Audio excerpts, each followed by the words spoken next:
یہ کہانی ہے فرعون مصر کی بیوی بی بی آسیہ کی، ایمان کی خاطر اپنی جان قربان کرنے والی ایک دلیر خاتون، جس نے حضرت موسیٰ علیہ السلام کی پرورش کی اور بچپن میں انہیں فرعون کے ظلم و جبر سے بچایا۔ لیکن جب اس خاتون نے اللہ پر ایمان لایا تو فرعون نے اس کے ساتھ کیا اور کیسا سلوک کیا، اور اس کے ساتھ ایسا کیا ہوا اس خاتون کو دنیا کی عظیم ترین عورت کا لقب دیا گیا۔ فرعون مصر کا ایک ظالم اور جابر بادشاہ تھا، جس نے مصر میں آباد قوم بنی اسرائیل کو غلام بنا رکھا تھا اور ان پر ظلم کے پہاڑ توڑتا تھا۔ فرعون نہایت ہی مغرور بادشاہ تھا اور خود کو لوگوں کا خدا اور رازق کہلاتا تھا، لیکن کسی میں اتنی جرأت نہ تھی کہ وہ فرعون کی مخالفت کر سکے۔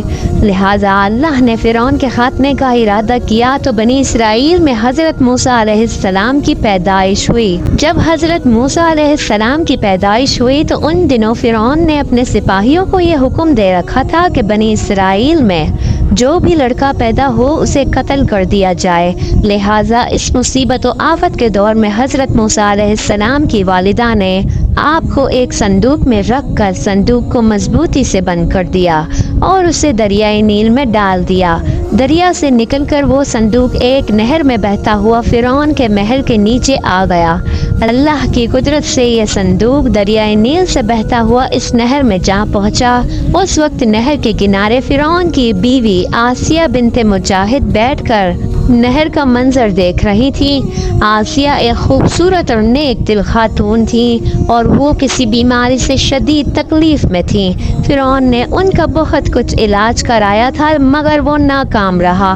کہتے ہیں کہ بعض لوگوں نے بتایا تھا کہ ہم پیشن گوئی کرتے ہیں کہ اس دریا میں سے ایک آدمی تیرے محل میں داخل ہوگا اور اگر اس کے منہ کی رال تیرے جسم پر ملی جائے تو تجھے شفا ہو جائے گی۔ آسیہ کی نظر پڑی تو اس نے ملازمین کو حکم دیا کہ اس صندوق کو پانی سے نکال کر لے آئیں۔ جب اس صندوق کو پانی سے نکالا گیا اور کھولا گیا اور ملکہ نے اس بچے کو دیکھا تو اسے ایسا محسوس ہوا جیسے ایک بجلی سی چمکی ہے جس نے اس کے دل کو منور کر دیا ہے۔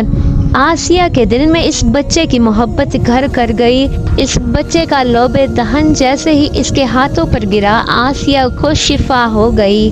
فرعون کی بیوی آسیہ کے جسم سے کوئی لڑکا نہیں تھا اور وہ بے اولاد تھی، اس لیے اس پاک دل خاتون کی تمنا جاگ اٹھی اور اس نے حضرت موسیٰ علیہ السلام کو گود لے لیا۔ یوں اللہ کی قدرت سے حضرت موسیٰ علیہ السلام کی پرورش اسی فرعون کے محل میں ہوئی جس نے آپ علیہ السلام کے ہاتھوں سے ہلاک ہونا تھا۔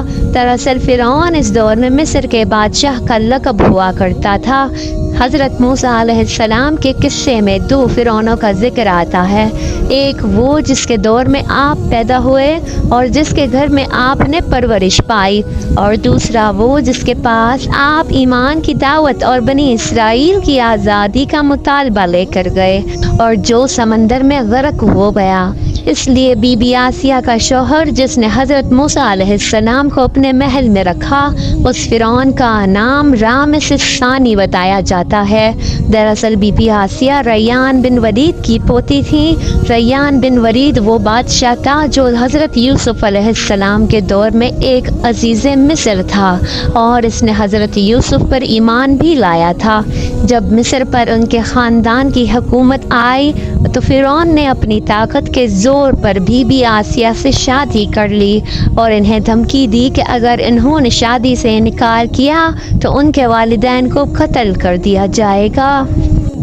لیکن شادی کے بعد بھی اللہ نے بی بی آسیہ کو فرعون کے شر سے محفوظ رکھا اور وہ اس کے قبضے میں نہ آ سکیں۔ مورخین لکھتے ہیں کہ اللہ نے فرعون کو نامرد بنا دیا تھا، اور بعض نے لکھا ہے کہ فرعون کو ایسی بیماری تھی کہ طبیبوں نے اسے ساری عمر صحبت کرنے سے منع کر دیا تھا، لہٰذا فرعون کبھی بھی بی بی آسیہ کے قریب نہ جا سکا۔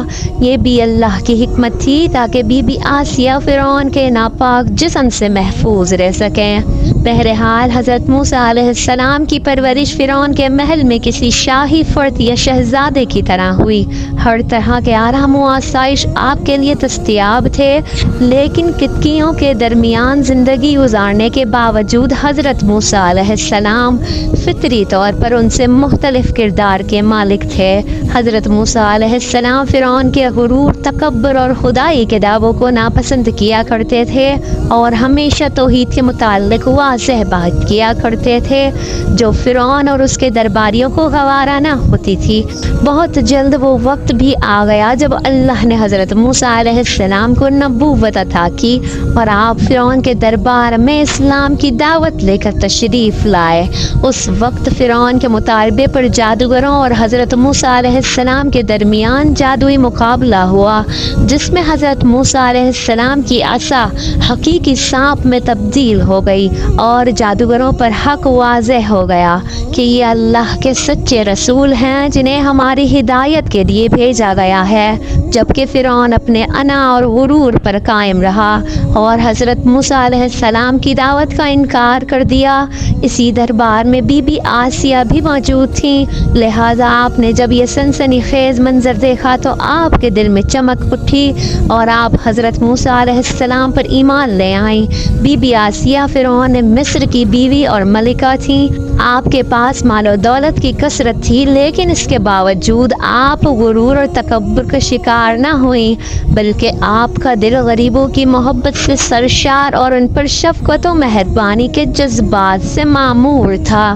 آپ دل کھول کر ان پر صدقہ و خیرات کیا کرتی تھیں۔ اسی وجہ سے آپ کو ام المساکین یعنی مسکینوں کی ماں بھی کہا جاتا ہے۔ چونکہ بی بی آسیہ اپنے شوہر فرعون کے مظالم کو بھی خوب جانتی تھیں، اس لیے اپنے ایمان کا اظہار نہ کیا۔ آپ خفیہ طور پر اللہ کی عبادت کیا کرتی تھیں اور اللہ سے یہ دعا کرتی تھیں کہ اے اللہ مجھے فرعون اور اس کے عمل سے نجات دے، میں اس کی کفرانہ حرکتوں سے بیزار ہوں۔ حضرت آسیہ خفیہ طور پر حضرت موسیٰ علیہ السلام کے خدا کی عبادت کرتی ہیں اور دعا و استغفار میں مشغول رہتی ہیں، یہاں تک کہ فرعون کو ایک دن آپ کے ایمان لانے کی خبر ہو گئی۔ اس نے ایک روز اپنے درباریوں سے کہا، کیا تم لوگوں کو میری بیوی کی کچھ خبر ہے؟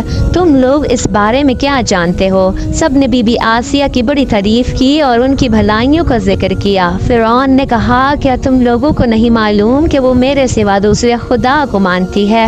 لہٰذا فرعون نے بی بی آسیہ کو دربار میں بلایا اور ان سے دریافت کیا کہ تم کس کو اپنا معبود مانتی ہو؟ بی بی آسیہ نے دلیری اور جذبہ ایمانی کے ساتھ جواب دیا، میں موسیٰ کے رب پر ایمان رکھتی ہوں جو میرا، تیرا اور ہم سب کا خدا ہے۔ فرعون اس جواب پر غصے سے بھر گیا اور بہت جلد پورے شہر میں یہ خبر مشہور ہو گئی کہ فرعون کی بیوی اور ملکہ نے فرعونی طریقوں کو رد کرتے ہوئے دین موسیٰ کو قبول کر لیا ہے۔ پہلے تو فرعون نے بی بی آسیہ کو سمجھا بجھا کر اور دھمکا کر حضرت موسیٰ علیہ السلام کے دین کو چھوڑنے کو کہا، لیکن جب اس نے حضرت آسیہ کے چٹان جیسے مضبوط ایمان اور جذبے کو دیکھا تو اس نے ظلم و بربریت سے کام لینے کا فیصلہ کیا۔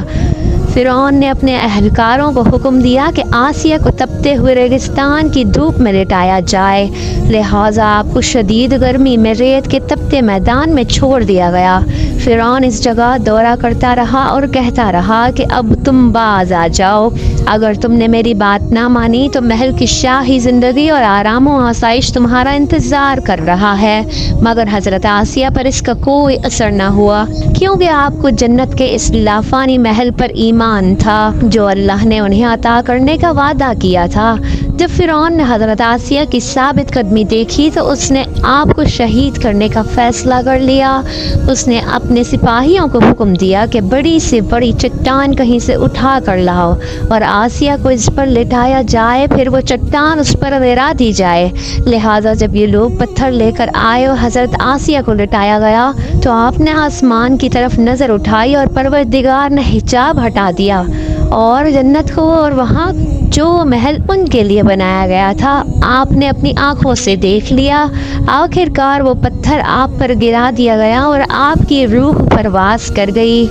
حضرت آسیہ کے فضائل حدیث مبارکہ میں کچھ ان الفاظ سے آئے ہیں کہ رسول اللہ صلی اللہ علیہ وسلم نے فرمایا، مردوں میں سے تو بہت سے درجۂ کمال تک پہنچے، لیکن عورتوں میں سے صرف فرعون کی بیوی آسیہ اور عیسیٰ علیہ السلام کی والدہ مریم بنت عمران کے سوا کوئی بھی عورت درجۂ کمال تک نہیں پہنچی۔ اس طرح ایک اور روایت میں آتا ہے کہ آپ صلی اللہ علیہ وسلم نے فرمایا، جنتی عورتوں میں سب سے افضل خدیجہ بنت خویلد، فاطمہ بنت محمد اور فرعون کی بیوی آسیہ بنت مزاحم اور عیسیٰ علیہ السلام کی والدہ مریم بنت عمران ہے۔ ایک روایت میں آتا ہے کہ بی بی آسیہ کا نکاح جنت میں حضرت محمد صلی اللہ علیہ وسلم سے ہوگا، لہذا روایت ہے کہ رسول اللہ صلی اللہ علیہ وسلم نے فرمایا، جنت میں میرا نکاح مریم بنت عمران، موسیٰ کی بہن کلثوم اور فرعون کی بیوی آسیہ کے ساتھ ہوگا۔ ہم نے دیکھا کہ حضرت آسیہ ایسی حکومت کے ساتھ، ایسے دربار کے اندر، اس قدر مال و دولت، امداد گزار غلاموں اور کنیزوں کے ساتھ ایک بہترین زندگی گزار رہی تھیں، لیکن انہوں نے حق کو قبول کیا اور موسیٰ علیہ السلام کے دین پر ایمان لے آئیں، حالانکہ انہیں علم تھا کہ ایمان لانے کی وجہ سے ان کی تمام خوشیاں اور مقام و منصب بھی چھن سکتا ہے، یہاں تک کہ جان بھی جا سکتی ہے، لیکن آپ نے حق کو قبول کیا اور اپنے گزشتہ اعمال پر توبہ کر لی۔ بلا شبہ توبہ کرنا اور ایمان پر مضبوطی سے قائم رہنا کوئی آسان عمل نہیں، لیکن جو شخص بھی اس دنیا کی مشکلات سے گزر کر اللہ کی اطاعت کرے گا اور انسانوں کے بجائے اللہ سے ڈرے گا تو آخرت میں اس کے لیے بہترین لافانی زندگی ہے۔